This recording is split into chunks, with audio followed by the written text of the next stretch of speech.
오늘 우리에게 주시는 하나님 말씀은 마태복음 28장 16절로 20절 말씀입니다. 마태복음 28장 16절로 20절 말씀입니다. 11제자가 갈릴리에 가서 예수께서 지시하신 산에 이르러 예수를 배우고 경배하나 아직도 의심하는 사람들이 있더라. 예수께서 나와 말씀하여 이르시되 하늘과 땅의 모든 권세를 내게 주셨으니 그러므로 너희는 가서 모든 민족을 제자로 삼아 아버지와 아들과 성령의 이름으로 세례를 베풀고 내가 너희에게 분부한 모든 것을 가르쳐 지키게 하라. 볼지어다 내가 세상 끝날까지 너희와 항상 함께 있으리라 하시니라. 이 말씀은 살아계신 하나님 말씀입니다. 아멘. 말씀 나누겠습니다. 살아계신 하나님 알아가기 7번째 시간입니다. 삼위일체이신 하나님 말씀을 나누도록 하겠습니다. 오늘 말씀은 전반부에는 삼위일체에 대해서 같이 그 교리와 그 의미하는 그것에 대해서 좀 묵상을 하고요. 두 번째 시간에는 그것이 의미하는 바, 저희에게 어떠한 의미가 있는가에 대해서 말씀을 나눠보도록 하겠습니다. 성경에 나타난 삼위일체 교리는 이것이 삼위일체다 선명하게 전면에 나타나 있지 않습니다. 신약 성경 전반에 걸쳐서 삼위일체에 대한 내용이 있습니다만 그것은 마치 무대 위에 나타난 것들을 이루기 위해서 무대 뒤에 엄청나게 많은 것이 있는 것처럼 삼위일체라고 하는 교리는 그 무대 뒤에 있는 나타나는 모든 신약의 모든 것들이 가능하게 하는 그러한 백그라운드, 백엔드에 있는 것들이라 이렇게 볼 수가 있습니다.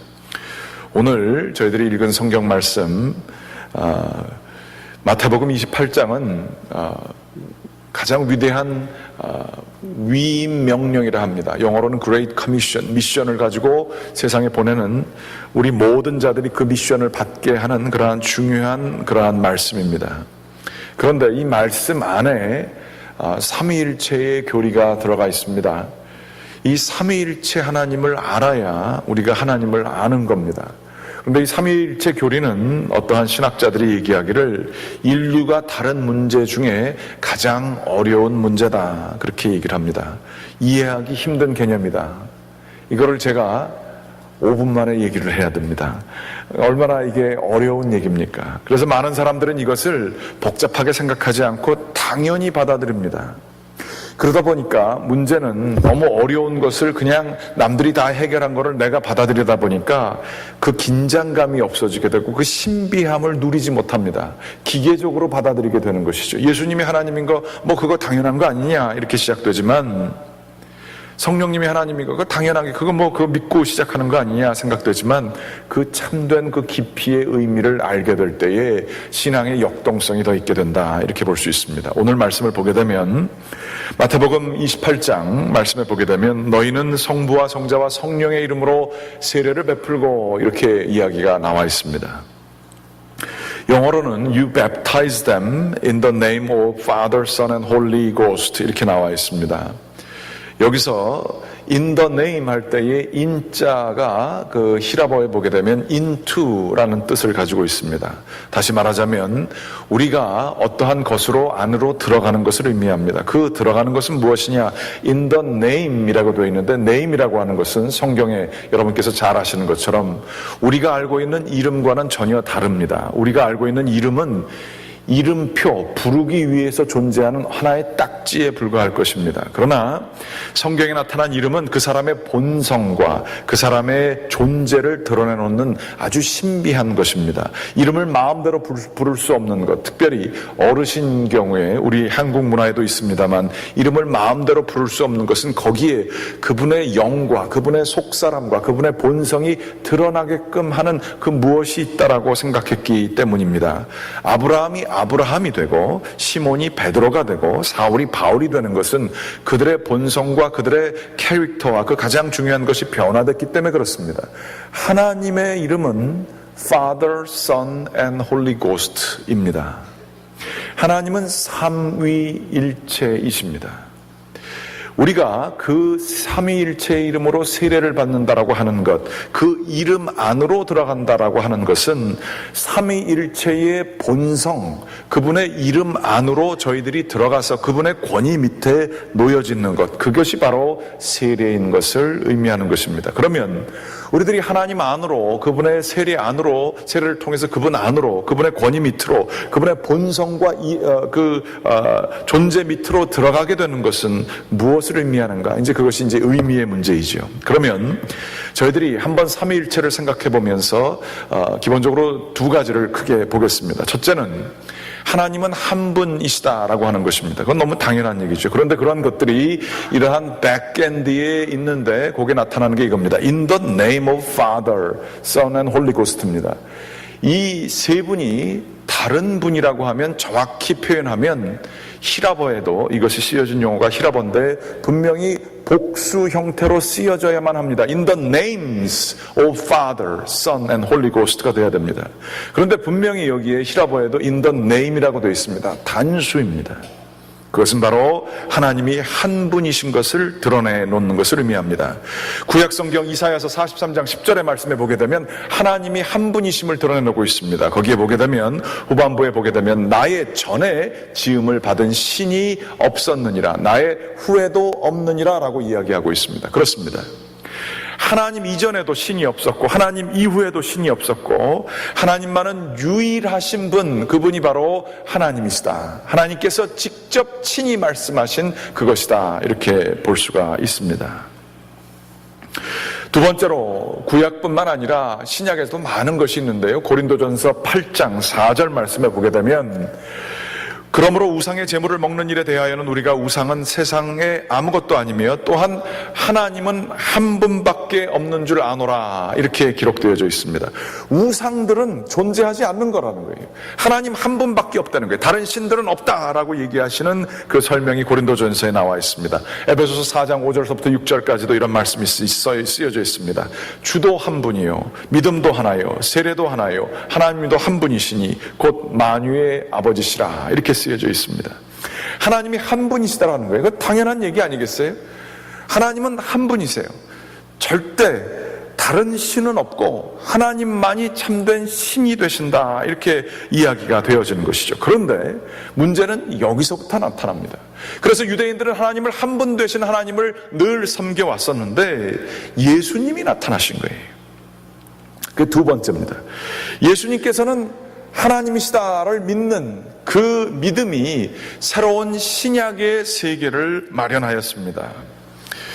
우리는 너무나 그것이 당연하지만 당연한 게 아니었습니다. 오늘 말씀 마태복음 28장 17절 말씀을 보게 되면 사람들이 예수를 배웠고 경배했다라는 표현이 있습니다. 그런데 아직도 의심하는 사람들이 있었다라고 하는 표현이 있습니다. 이 표현은 다른 것이 아니라 이것입니다.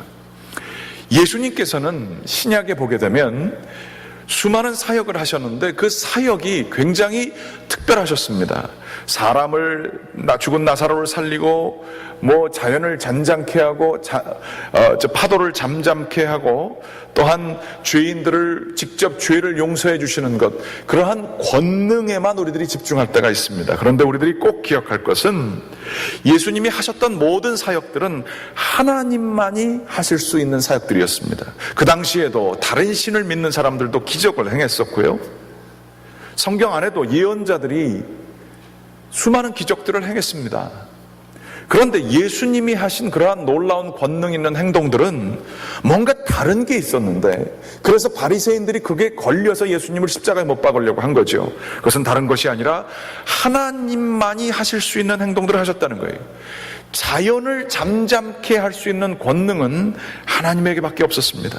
한 말씀으로 파도를 잠잠케 하시고 바람을 잠잠케 하셨습니다. 또한 우리 중풍 걸린 친구들을 지붕을 뚫어가지고 내려놓게 되었을 때에 우리는 그 얘기만 기억하는데요, 거기서 제일 중요한 것은 예수님께서 그를 바라보고 일어나 걸으라, 병만 고쳐주신 사건이 중요한 게 아니라 예수님은 그를 바라보고 얘기하시기를 내 죄가 사해졌다라고 얘기하셨어요. 그 당시에 죄는 제사 제도를 통해서만이 사해질 수 있는 게 죄였었어요. 제사장들이 특정한 방법에 의해 하나님께서 구약시대에 정했던 방법에 의해 죄를 사해 주셔야만이 제사장은 그게 도구가 되고 죄가 사해졌다고 믿었습니다. 그런데 예수님은 그러한 절차를 다 무시하시고 직접 죄를 사해 주셨어요. 이거는 하나님만이 하실 수 있는 일이었어요.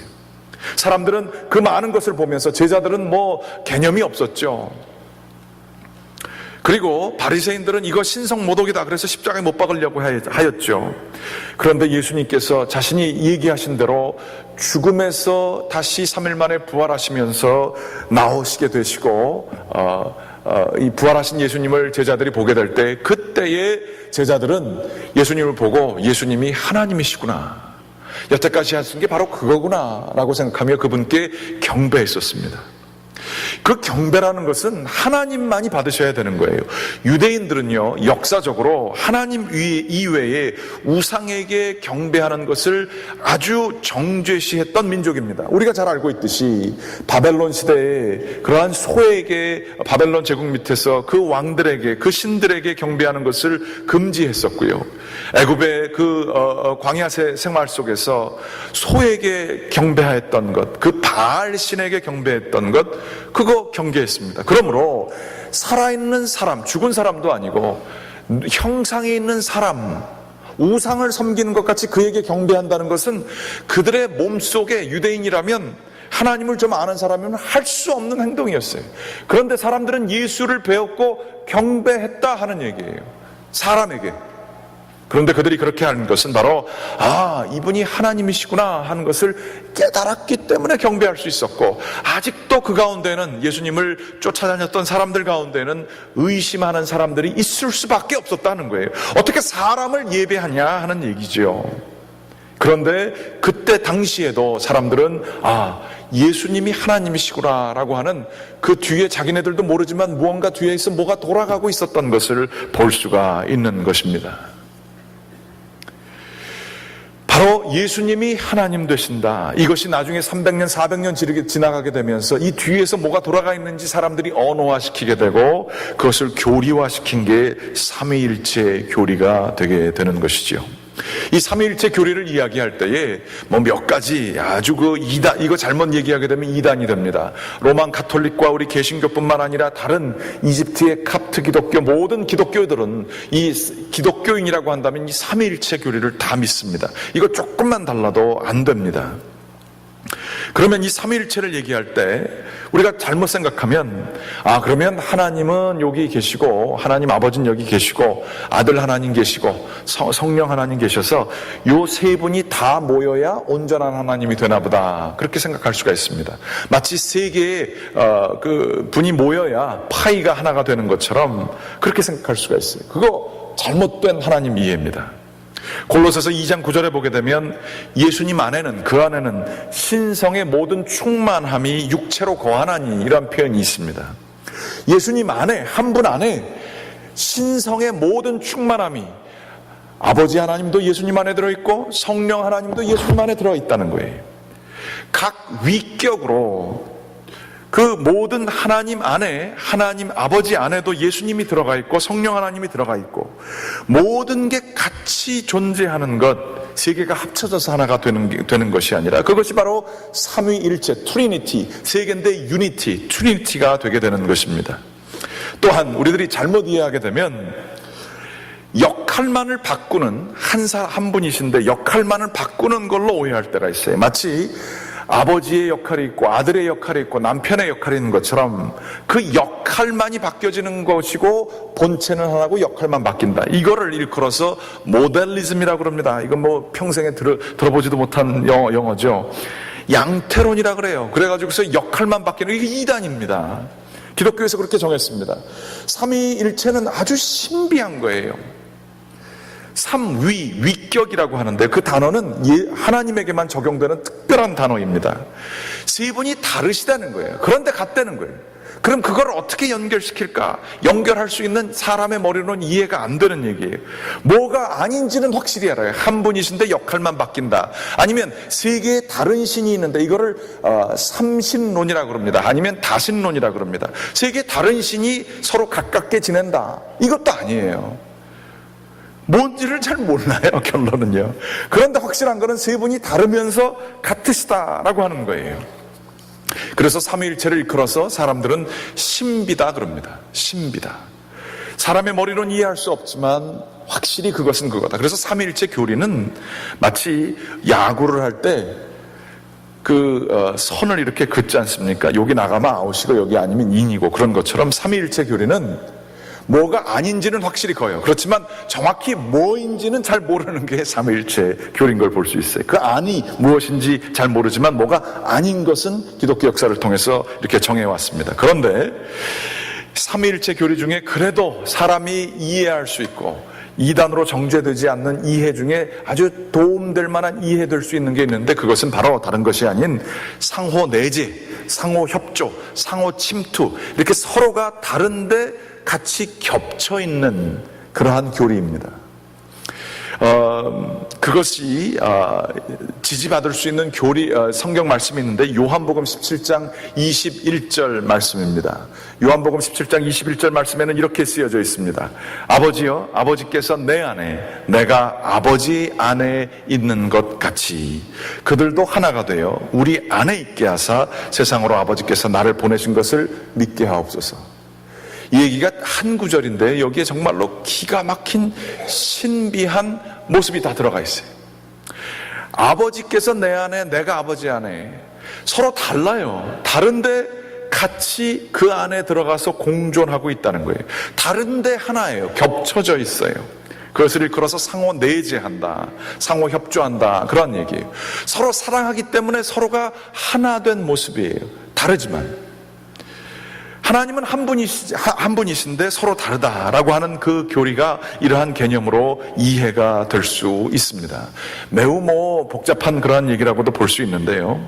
이 삼위일체 교리는 우리들이 잘 곰곰이 생각하면 오늘 이 요한복음 17장 21절 뒤에 보여져 있는 것처럼 삼위일체 교리는 하나님만을 일컫는 게 아니라 삼위일체의 교리는 교회를 구성하고 세상으로 나아가는 교회의 모습을 만듭니다. 무슨 얘기냐? 우리 교회 믿는 사람들이 삼위일체 안으로 들어가고 삼위일체 하나님이 우리 가운데 거하시게 되는 상호 내주하게 되는, 그들도 하나 되어 우리 안에 거하게 하시고 우리도 하나님 안에 거하는 그러한 것이 되게 될 때에 교회가 되는 거예요. 그리고 교회가 또한 하나님처럼 열려져서 오픈엔디드 돼서 세상으로 나아가는 것, 이게 바로 삼위일체 하나님의 거룩하심이 세상으로 향하는 것, 이것이 삼위일체 교리에 지향하는 바라고 볼 수가 있다 하는 것입니다. 이거 어렵죠? 첫 번째 것이 이겁니다. 의미하는 바, 삼위일체가 의미하는 바가 첫 번째가 이것입니다. 사랑은 성공보다 더 중요하다. 이 의미가 이 삼위일체 교리 가운데 있습니다.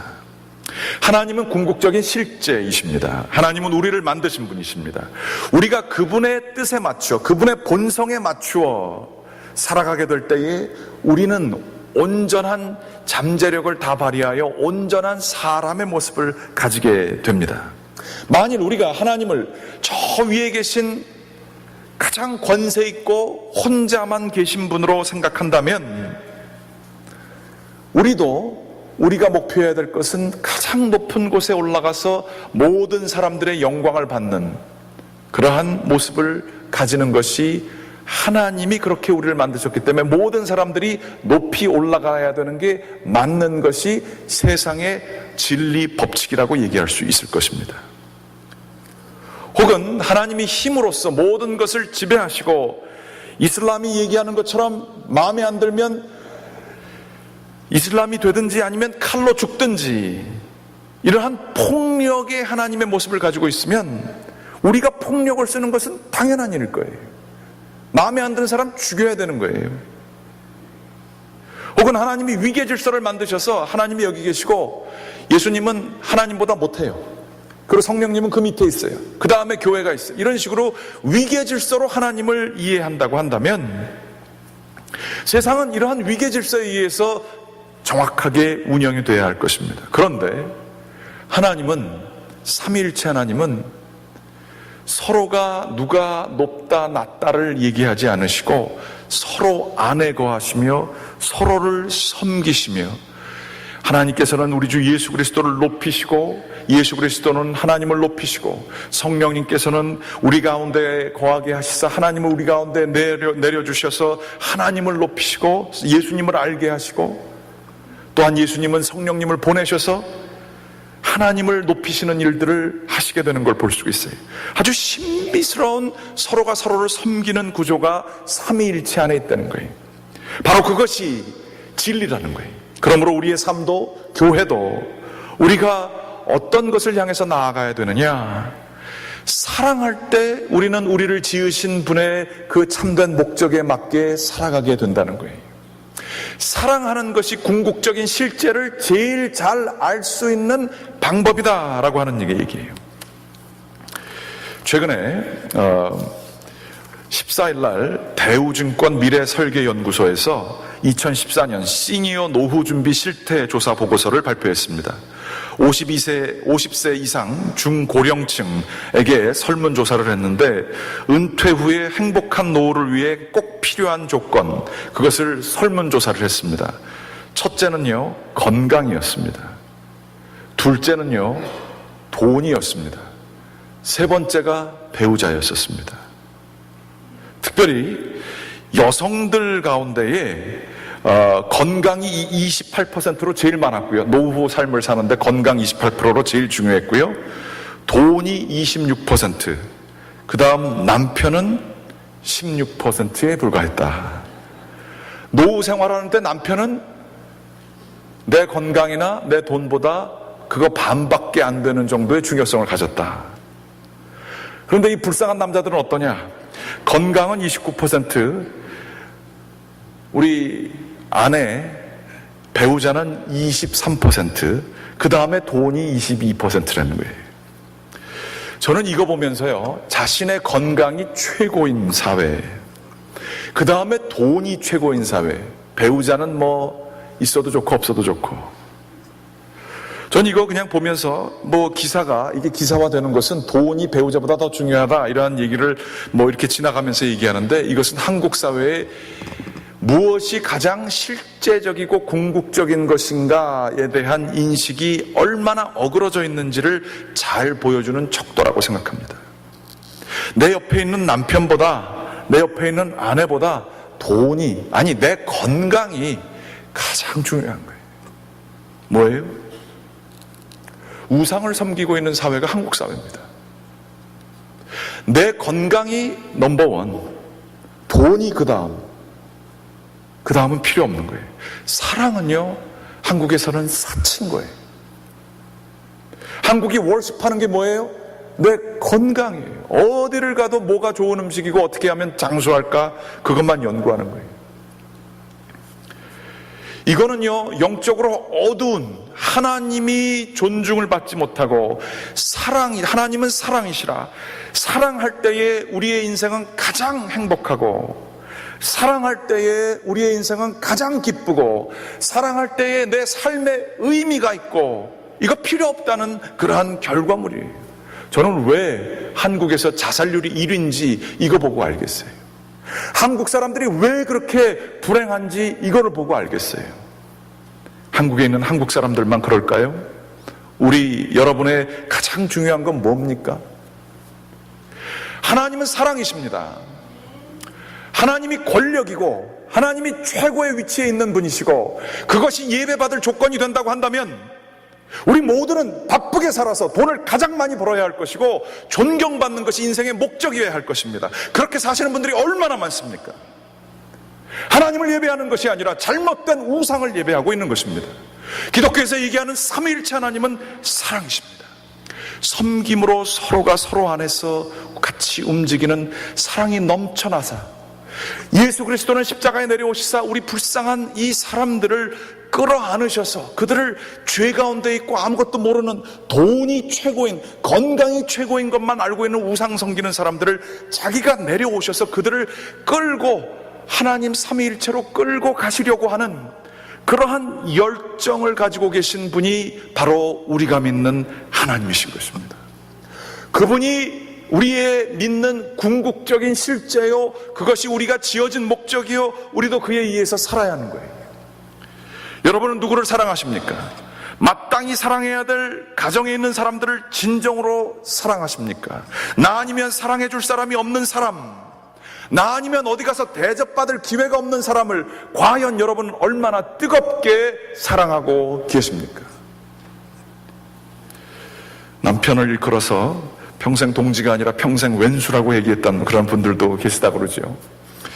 서로 헤어질 수는 없고 죽지 못해서 사는 것, 아니 자기 자신도 사랑하지 못하는 그러한 존재들, 아직 하나님을 모르는 거죠. 사랑은 궁극적인 실제입니다. 사랑할 때 우리는 가장 행복할 수 있습니다. 행복하기 위해서 사랑하는 게 아니라 하나님을 사랑하기 때문에 하나님의 사랑을 닮아 사랑할 때에 우리들은 행복이 따라오는 줄 저희들이 믿습니다. 삼위일체 하나님을 믿는다는 건 바로 사랑하는 것을 믿는다는 거예요. 하나님은 사랑이시라 요한일서의 말씀에 나타나 있지만 눈에 보이는 형제와 자매를 사랑하지 못하면서 어떻게 너희가 눈에 보이지 않는 하나님을 사랑하겠느냐, 그 말씀이 쓰여져 있는 것처럼, 뭐 하나님을 안다고 하고 예배 잘 드린다고 하지만 주변의 사람과의 관계가 다 어그러져 있으면 그거 하나님 사랑하는 거지 의심해 봐야 돼요. 뜨겁게 누군가를 사랑하기 때문에 희생할 줄 알고 절대로 사랑할 수 없을 것 같은 사람, 내가 사랑하기에는 레이다망에 걸리지 않는 사람, 무시받는 사람, 모든 사람에게 무시받는 사람을 마음을 두고 사랑해주게 될 때에 우리는 그 어떤 때보다도 삼위일체 하나님을, 예수 그리스도를 우리의 몸으로 영으로 아는 사람이 되는 겁니다. 누군가를 막 정죄하고 누군가를 막 비판하고 싶고 모든 게 불만족스러울 때 여러분은 하나님을 알지 못하는 겁니다. 아니, 하나님으로부터 떨어져 나가 있는 것입니다. 그러나 누군가를 기꺼이 사랑하고 희생하고 싶고 마음이 그 사람을 생각하고 사랑할 때 기쁘고 여러분은 하나님 안에 가까이 들어가 계신 것입니다. 믿음이요, 교리를 믿는 게 아니고요, 삶 속에서 드러나는 거예요. 누군가를 죽어라고 정죄하면서 하나님을 안다고요? 성경에서 그거 거짓말이라고 그러고 있어요. 사랑이 바로 궁극적인 실제입니다. 하나님을 예배한다는 것은 사랑하기를, 그것을 최고의 가치로 삼겠다고 하는 것입니다. 두 번째로는 삼위일체는 역동적입니다. 역동적이라는 건 뭐냐? 예수님께서 오늘 말씀하시기를, 오늘 19절 말씀에 나타나 있기를 가라라고 얘기하고 있어요. 너희는 나가서 이렇게 얘기를 하고 있어요. 그 자리에 앉아서가 아니라 나가서. 예수 그리스도께서는 하나님 안으로 동등되셨고 그 위에서 편안하게 지내실 수 있었어요. 그러나 우리 가운데 내려오셔서 죽기까지 복종하셨습니다. 그래서 우리를 포함하셔서 삼위일체로 끌어가셔서 교회라는 공동체를 만들어서 교회를 통해 또 하나님의 거룩하심이 또 나아갈 수 있도록 전도하도록 그 얘기를 하시는 거예요. 내가 너희를 끌어안았지 않느냐? 내가 너희를 사랑해 주셨지 않느냐? 내가 너희를 섬기지 않았느냐? 너희들도 이제는 그럼 나가서 내가 너희를 사랑한 것 같이 너희도 서로 그들을 사랑하라. 삼위일체는 열려 있는 거예요. 삼위일체는 그냥 딱 갖춰져 있는 하나님의 굳은 모습을 얘기하는 것이 아니라 삼위일체는 열려져서 자꾸만 사람들을 끌어안아서 그들이 하나님 안으로 이끌어가게끔 하는 것, 나가서 세례를 주라. 이게 바로 하나님을 예배하는 사람들이 꼭 해야 될 거예요. 교회는요, 선교가 본질입니다. 선교라고 했을 때요, 해외로 나가는 것만이 선교라고 생각하기 쉬운데 아닙니다. 내가 있는 자리에서 하나님을 증거하는 복음의 증거, 내가 또한 하나님의 이름으로 전혀 하나님을 모르는 사람들을 섬기는 거, 그래서 교회를 통해서 하나님의 거룩한 것이 흘러나가게 되는 게, 그것도 그냥 있는 자리에서가 아니라 가서 전하는 게 바로 우리가 하나님을 예배하는 방식입니다.